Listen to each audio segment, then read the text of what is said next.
کلم چې مونږه ماشومان پچلی د هوم ورک باره کې خبره کو نن نه پس به ګورې تا نه هوم ورک پاتې نشي. دا پازیټیو جمله ده او کو نیگیټیو جمله ده.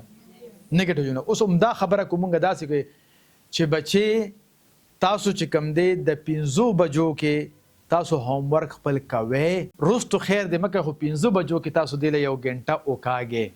دا اومغه جمله ده چې نن نه ګوره هوم ورک پاتې نشي. او کوم چې بچي تاسو به صرف 5 بجې کې خپل هوم ورک کوئ او رستو بیا تاسو لوبې کوئ. نو چې کوم کار تاسو کوئ تاسو چې دا باندې نه کې نو د هغې الټرنیټ ورته وښایه چې هغه په کولو باندې مجبوره شي. د مثال په توګه باندې که ته ورته وایې چې دروغ به نه وی دا هم یو جمله ده. او که ته ورته وایې بچي رښتیا وایه رښتیاو کې ثواب دی رښتیاو کې انسان خلاصیږي رښتیاو کې د انسان د بدنامۍ نه بچ کیږي.